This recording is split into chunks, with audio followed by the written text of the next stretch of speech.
Alo, Trà Vinh xin chào các bạn.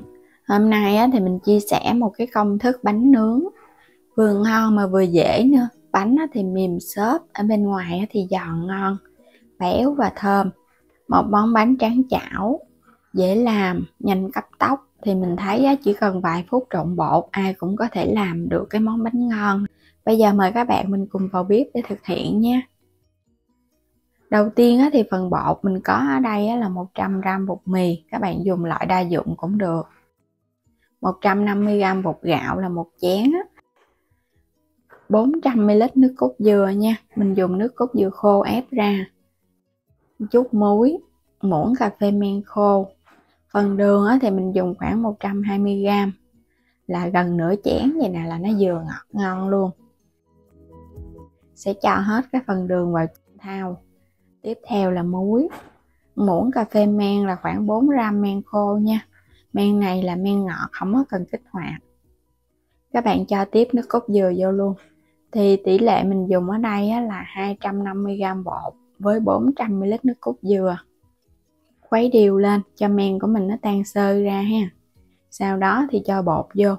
Nếu mà các bạn kỹ hơn thì mình sẽ kích hoạt cái phần men trước. Khuấy đều xong rồi cái đậy kính chờ 5 đến 10 phút cho men nó nở đều lên trên mặt thì mình hãy khuấy bột vô.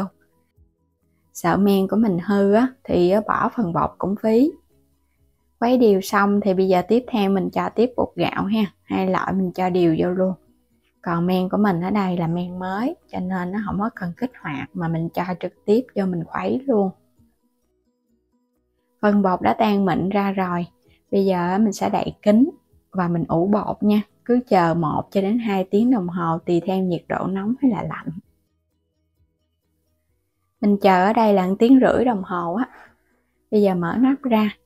Phần bột của mình nó sẽ nổi bong bóng bọt và nhìn thấy bột nó xốp hơn Các bạn thấy cái phần bột vậy là nó được nè, nó nở nhiều hơn và ở trong bột nó có những cái bong bóng li ti nhỏ nhỏ là được.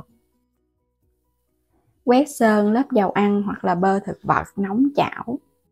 Khuấy đều bột lên rồi bây giờ mình sẽ múc bột. Các bạn nhớ để mức lửa nhỏ nha, đừng có lớn quá. Mình gót đều một lớp bột.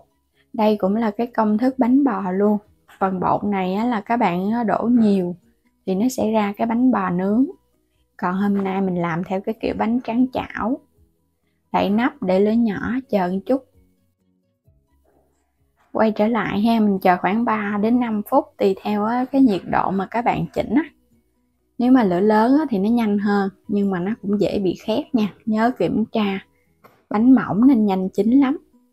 Mình thấy xung quanh nó vàng đều là ở dưới nó vàng ngon rồi đó. Đó, nhìn hấp dẫn nè. Nướng cho nó vàng vậy thì nó sẽ giòn hơn. Còn các bạn thích mà nó ít giòn mà nó xốp thì mình nướng cái bánh nó trắng. Cái bánh đầu tiên mình nướng hơi trắng.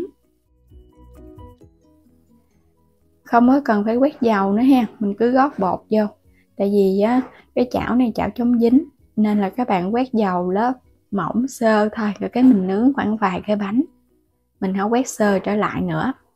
Ở trong bột nó cũng đã có nước cốt dừa rồi đó, bánh của mình nó cũng bóng rồi. Đậy nắp chờ một chút. Bánh nó vàng đều và nhìn rất là ngon luôn Nếu mà nướng mà các bạn đổ cái phần bột nhiều thì mình nhớ đậy nắp rồi cái mình xoay cái chảo cho bánh nó chín kỹ ha. Lấy ra mình sẽ xếp qua một bên nè. Công thức bánh ngon đơn giản, không có cần dùng trứng. Khi mới nướng ra các bạn thấy nó giòn rụm luôn nè.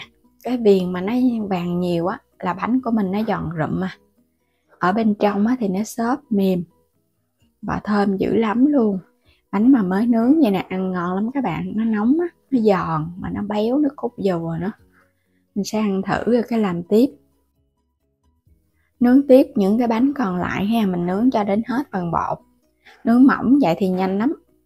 Chỉ cần gót bột vô cái đậy nắp lại chờ một chút xíu là nó vàng đều Muốn cho nó giòn thì mình cứ nướng cho nó vàng một chút. Bánh mình đã làm xong hết rồi nè, được rất là nhiều luôn ha. Chỉ có 250g bột thôi mà ra nhóc bánh luôn Bánh tráng chảo hay là một công thức bánh kẹp không cần trứng, cũng không có cần dùng khuôn luôn. Bánh mềm xốp thơm phức Ăn không vậy là ngon lắm rồi. Còn nếu mà các bạn thích có nhân á thì mình cho thêm một ít nhân đậu xanh nấu chín tán mịn, rồi á, cái trét lên ở giữa bánh là sẽ ra một món bánh có nhân đậu xanh. Mình thích ăn cái kiểu bánh mà béo béo vậy nè, nướng lên nó thơm mà nó béo. Mình cho đường vào trong này là cái vị ngọt đậm đà luôn nha.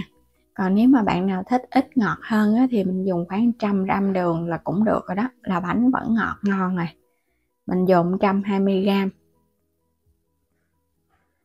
Bánh thơm phức luôn á, mềm xốp và mình để qua ngày hôm sau vẫn ngon luôn ha, nó không có bị cứng gì đâu. Còn các bạn mà nướng nó trắng á thì nó càng mềm hơn nữa.